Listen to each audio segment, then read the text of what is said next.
नागपूर शहरातील MIDC पोलिसांनी घरफोडी विरोधी पथकाच्या मदतीने मोठी कारवाई करत सोन्याचे दुकान फोडून चोरी करणाऱ्या 2 आरोपींना अटक केली आहे। या कारवाईत एका विधी संघर्षग्रस्त बालकाचाही समावेश आहे। आरोपींकडून तब्बल 28,52,500 रुपयांचा मुद्देमाल जप्त करण्यात आला। मिळालेल्या माहितीनुसार MIDC परिसरातील मोनाली ज्वेलर्सच्या या दुकानाचे शटर तोडून अज्ञात चोरट्यांनी सोन्या चांदीचे दागिने आणि रोख रक्कम लंपास केली होती। या प्रकरणाचा तपास करताना पोलिसांनी मुसाफा खान इस्राईल खान आणि सुमित महावीर सुमन या आरोपींना ताब्यात घेतले। आरोपींकडून 320 ग्राम सोन्याचे दागिने, 9 किलो 700 ग्राम चांदी, मोबाईल फोन, मोटारसायकल आणि रोख रक्कम असा मुद्देमाल जप्त करण्यात आला आहे। ही कारवाई वरिष्ठ पोलीस अधिकाऱ्यांच्या मार्गदर्शनाखाली MIDC पोलीस आणि घरफोडी विरोधी पथकाने संयुक्तपणे केली। आपल्याकडे 8 तारीखला एक गुन्हा दाखल झाला होता MIDC पोलीस स्टेशनची हद्दीमध्ये।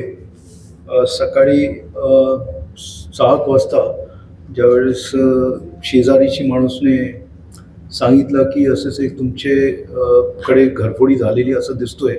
ज्यावेळेस मकान मालिकाला त्यांनी पाहिला आणि त्याच्यात घरफोडी झाली होती आणि त्याच्यात मोठा जवळपास 42 लाखाचा मुद्देमाल चोरीस गेला होता।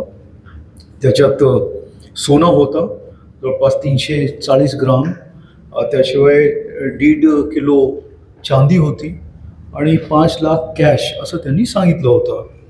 मग हे या केसमध्ये आमचे संपूर्ण टीम म्हणजे झोन 1ची आणि क्राईम ब्रांच त्यांचे सगळे अधिकारी याच्यात लागले आणि एक मोठा चॅलेंज होता आणि जवळपास 12-13 तासामध्ये ही जी चोरी होती, घरफोडी होती, ती डिटेक्ट झाली आणि त्याच्यात 310 ग्राम सोनं तसेच 1.7 kg म्हणजे जवळपास 1.5 किलोपेक्षा जास्त चांदी रिकव्हरी झाली आणि तसेच 50,000च्या कॅश पण रिकवर झालेला आहे। आता 5 लाख झाले की ते कॅशमध्ये तो त्याला सांगता येत नाही फिर्यादीला, परंतु अशी एक जवळपास सगळी रिकव्हरी झालेली म्हणजे सिल्वर त्यांनी कमी सांगितलं, त्याच्यापेक्षा जास्त सिल्वर आपण रिकवर केलेलं आहे। तर ही होती आणि त्याच्यात जे आहे मेन असा होता 4 आरोपी होते। त्याच्यात एक जो आरोपी आहे त्याच्यावर ऑलरेडी 4 गुन्हे आहेत आणि इथे त्यांनी 3 जवळपास अटेम्प्ट केले होते। एक वाडीची हद्दीमध्ये, तसेच नंतर MIDCची हद्दीमध्ये जिथून त्यांनी मोबाईल चोरी केला आणि 3री घरफोडी इथे त्यांनी केली आणि त्याच्यात इन्सिडेंटली जे त्या दुकानामध्ये घुसला होता तिथून जे साईडला शिरला तो त्यांनी जसे शटर उचलला तो आतमध्ये गेला आणि सराफाची दुकान होती त्याच्यात तो गेला आतमध्ये, त्यांची होती।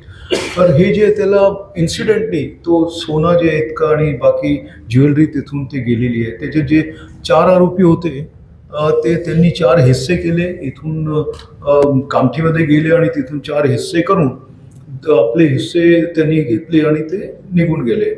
तर त्याचे नंतर जे आहे 2 आरोपी त्याचे मेन होता, एक तो गेला उज्जैनला, दुसरा भोपाळला आणि बाकी 2 आरोपी अमरावतीला कडे गेले।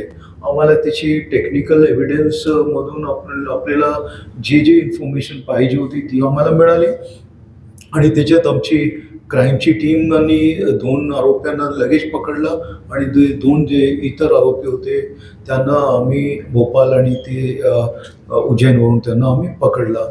रिकव्हरी व्यवस्थित याच्यात झालेली आहे। मोठा चॅलेंज होता आणि आमची क्राईम आणि लोकल झोनल पोलिसनी चांगली कारवाई केलेली आहे। हा एक आपल्याशी सगळ्यांशी डिस्कस करायची होत, आपल्यासमोर ही इन्फॉर्मेशन द्यायची होती। त्या एक याच्याबद्दल काही प्रश्न असला तर आमचे अधिकारी इथे बसलेले ते आपण विचारू शकतात। Bureau report NTV 24।